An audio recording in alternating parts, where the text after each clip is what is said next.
Welcome in, guys. James Phillips here. I'm joined by Coach Brian Moore. As always, it's Coach Moore Show. Coach Moore, big first-round win, and now we've got a rematch of the game of the century, right? Yeah, part two. Yeah.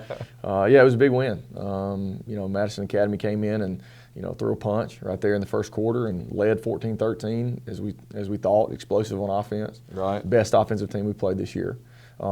Best quarterback we played this year. Got a really good team and had a good scheme.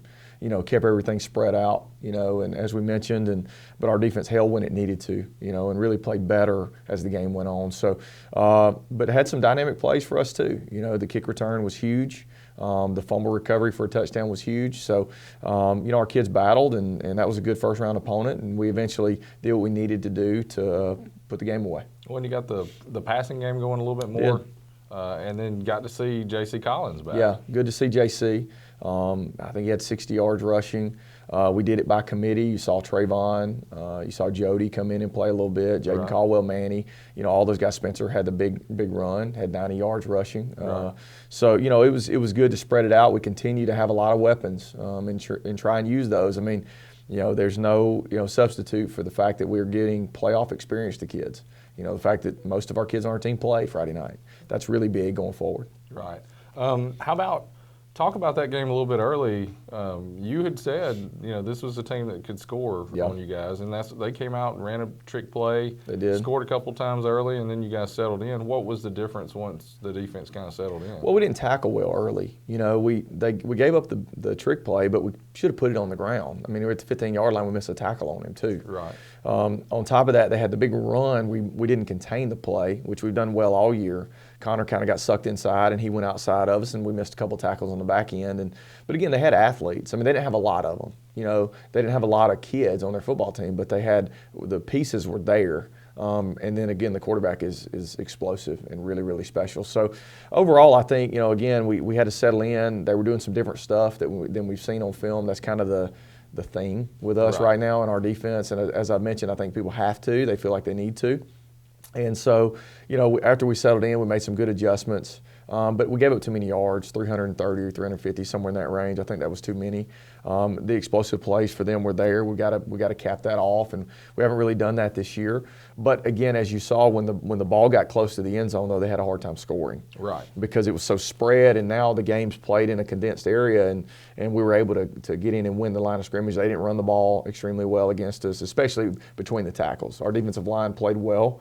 We didn't get a lot of sacks on him. We got a few, but they were getting the ball out really quickly. Yeah. But again, as the field kind of reduces, as you get close, it gets tough to score down there if you can't just line up and run over people. And they weren't able to do that. So again, it was kind of a bend but don't break type deal. We didn't want to give up that many yards, but when you're playing a team like that, sometimes you do. And we just settled in. And I thought the other thing was offensively, we scored on 3 of the first 4 possessions. That was big. That we pushed it out to 2 scores. And then after the half, we got the ball and we scored right there and pushed it out to a 3-score lead and did what we needed to do. And then we sort of iced the game, and we played everybody. And that was really big. And it was good for most of the fourth quarter to get our starters out and to save those reps. As we talked about, the rep count is important as we go through these playoffs. Right. Well, and you guys continue to play with intensity even when you're up, and that's something that's difficult sometimes. It is. I almost took a timeout.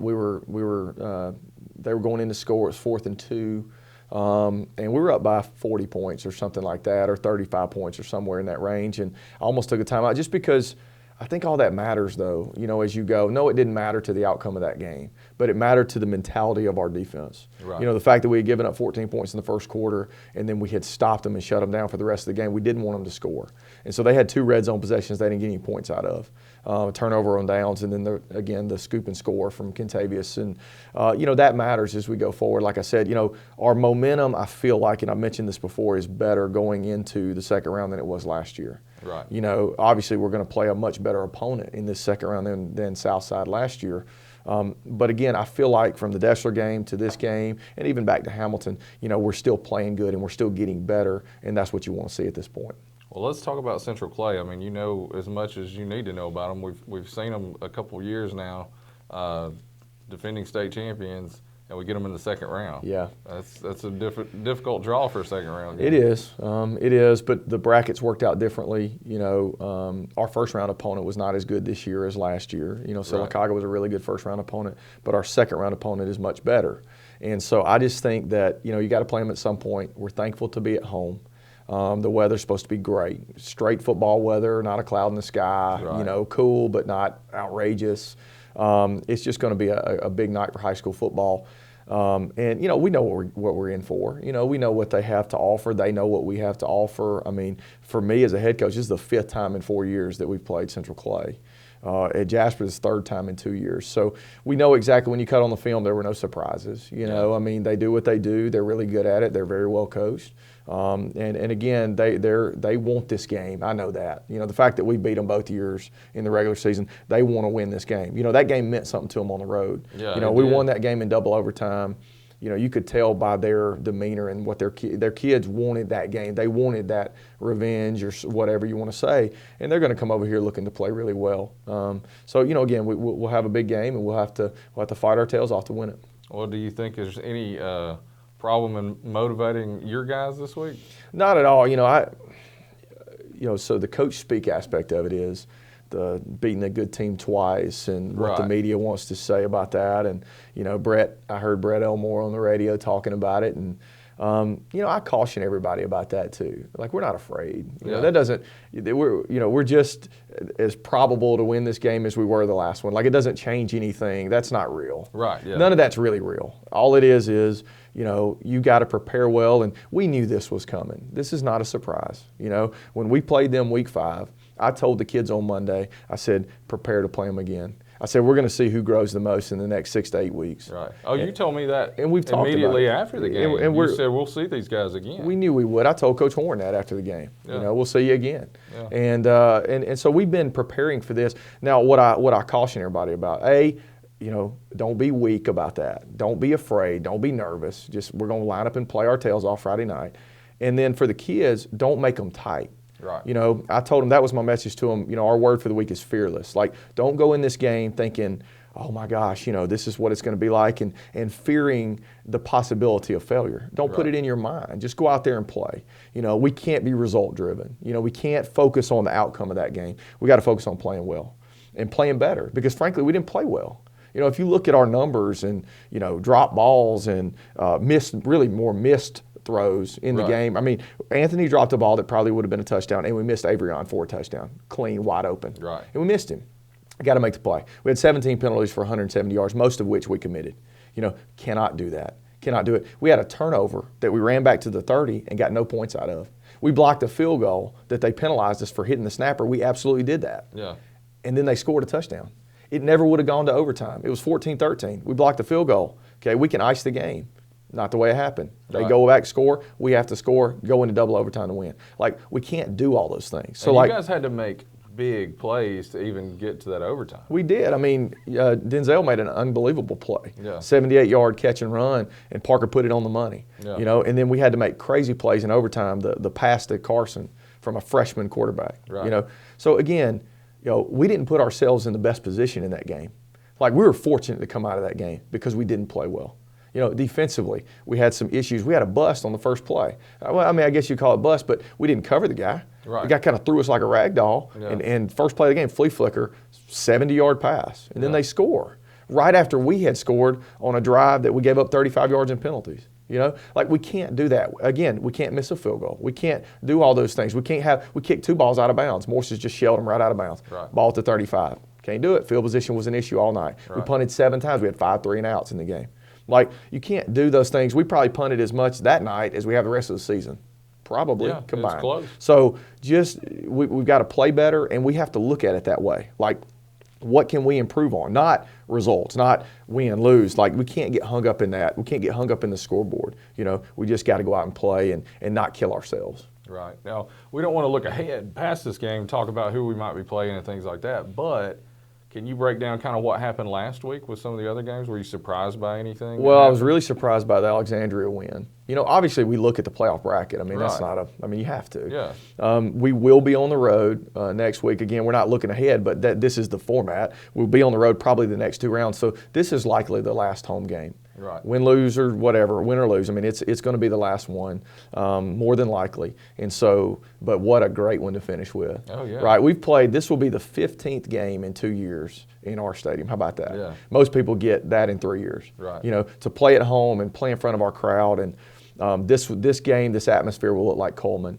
It will be like that. There'll be, you know, Yeah, it'll be electric. 5, 8, whatever, 1,000 people there. I mean, there's going to be a lot of people. It's hard to kind of put a number on it, but there'll be a lot of people there. It will be absolutely jam-packed. You know, we're making accommodations for the crowd. You know, how do we, you know, get everybody in here, you know, Right. in our stadium? And you better come out early. There are no reserved seats. Do we see the students in the end zone again? That's possible. I like that little Yeah, I do too. extra Yeah. juice that gives us, you know, that we've kind of held, you know. But again, they'll bring a ton of people. You know, it's a long trip, but I mean, you know, it's a huge game, and so they'll travel well. And I know that everybody in our county, with us being the last ones left, you know, they'll be there. Right. You know, and so I just am excited about the atmosphere. This is what you sign up for, you know, as a coach and as a player. You know, everybody's asking me about pressure and all this kind of stuff. I don't really feel any nerves because we've put ourselves in this position. We're here. We deserve the chance to play in a game like this. And let's just go see how the kids play. You know, they're going to have to play well. They will. They have to execute at a high level, probably play better than they have all year to win, because both teams are improved at this point in the season. You know, Right. they've played a heck of a back end schedule. I Yeah, mean, with they Center have. Point and Mojo and Sylacauga and all those teams that they played in the back end. And they'll come over here again, an improved football team with, again, revenge on their mind. So we're going to have to answer that. We're going to have to answer that intensity, and I know that we will. Right. And as you talked about their schedule, it was tough. And thinking on you guys' region, you're the only one standing. Right. Their right. region, they've got 3 teams. That Right. Probably should have had 4 still Right, alive. right. Well, it's a great region, Yeah. as we know, but, you know, we're playing the best or right there, you know, that region has to offer. Yeah. You know, that region, you always, when you look at the breakdown of North Alabama in 5A football, that region is the predominant, you know, they're going to be the ones that are going to be there. And again, I am surprised that Sylacauga is not there. But again, you know, Central Clay's as good as anybody, north or south. Okay, and I think we are too. Right. And so that's kind of what you get. You get a game where there's 2 really good teams, and you hope that you go out and you have some sort of edge. I think home hopefully gives you that, Right. not having to travel and all that kind of stuff. And you know, again, it'll be a lot of fun. Talking about home, how much do you need that crowd? Huge. I mean, you know, and we need them to be engaged. You know, it's one thing to have a big crowd, but it's another to, you know, be locked in and cheering when you need to. Right. And our band playing when they need to, because that can give you an advantage. You know, our kids do feed off that. They feed off the energy. You know, when it's 4th and 1, and they're going for it, and they're in that wishbone, and you know, we start getting that band going, and here they go, you know, blaring and trying to help us, and then our crowd gets behind. I promise you, kids feed off that. Yeah. They're 16 years old, man. They know what's going on up there. They know who's there watching them, and it gives them an added little bit of juice. You know, when kind of pushed in the right direction, emotion can be a good thing. Right. But you can't let it run crazy on you. Yeah. But emotion can be a good thing in a game like this. And it was there, you know, in that game, week 5, I mean, we had a great crowd, surprisingly good. Yeah. And they just cheer, you know, they got going, you know, when they felt like our kids were, you know, having to fight, you know, through some things, some adversity. Our Right. fans got going, and I think pushed us through to winning that game. Yeah. Well, and your front 7 doesn't need a whole lot of help anyway, but when you give them a little extra juice, Yeah. that says something. Well, I mean, you look at EJ the last play, taking that center and setting him back, you know, Yeah. into the ball carrier. I mean, that was a little juice and added, you know, emotion in that game, you know. But again, it was, you know, that game was a big win for us. But again, we can't focus on the past. We can't focus on anything past this game. We can only focus on, you know, ourselves and our performance within this game. And I think our kids will do that. Our practice yesterday was great. It was pretty cool. The Veterans Parade was going on, and we're out there practicing, and it's 62 degrees and perfect. And we turn around today, and we've got a 30-degree practice coming up this afternoon, which is good for you. I mean, Yeah. it really is, because I think you have to become acclimated to weather. And I think that we handled the weather better last Friday than we did against Deschler. Right. You know, we weren't shocked by how cold it was. Yeah. And we've managed our sideline better as far as our heat. and keeping our kids warm because that can give you an advantage. Yeah, I under appreciated the the heat in the tent. Just trying to take care of you, Because Jay. during halftime, Yeah. I really enjoyed that. We went and bought some heaters, and we're just going to always be prepared, you Yeah. know, for anything that comes up. And we're fortunate to have the resources to go and purchase those things should we need them. And because I think it does give you an advantage. I mean, I looked over at Madison Academy, and I don't think they had anything, and Right. no tent or anything, and you just kind of have to brave the weather over there on their side. And for us, you know, we have an added advantage. And y'all like to be hospitable, but not that hospitable. Well, yeah, to a certain extent. But anyway, you know, it was again, the way that we handled that was an advantage, and I hope it will be again Friday. Well, and I would think even though it's going to be good weather, it's still going to be cold Friday. It will be cold. I think it's going to be around maybe a little warmer than it was last Friday. You know, last Friday I got in my truck to go to Montgomery, and it was 28. Right. And it was frosting the field, and so I think that'll be something again. But it's football weather. Yeah. This is what it's so funny. Everybody always talks about, you know, remember years ago when it felt like it got colder sooner? Yeah. I don't know if that's just the way we misremember it or whatever, but I remember being a kid and going to games and being just wrapped up, you know, watching these playoff games. And, you know, that's what this is football weather. Yeah. When you get out there and it's freezing cold, that's football weather. And that shows your toughness and your really your mental toughness and your mindset of going into that game and not really, you know, worrying about the elements. Right. You know, as I've always said, you're going to have to deal with those things. And again, I think our kids have done that really well. Yeah. Well, Coach, I know you've got plenty to do this week and plenty to prepare for, Yeah. so we're going to let you run. Appreciate it. We appreciate you coming in. This has been a great season Yeah. doing this, and we've got at least one more, but Yep. hopefully we've got several more Hope so. down the line. So, guys, definitely come out Friday night. They need you at Cairo. The team needs you. Everybody, this community needs to come together and support our team. It's going to be a huge game with Central Clay. So be there to support the Vikings, and we'll see you guys next week.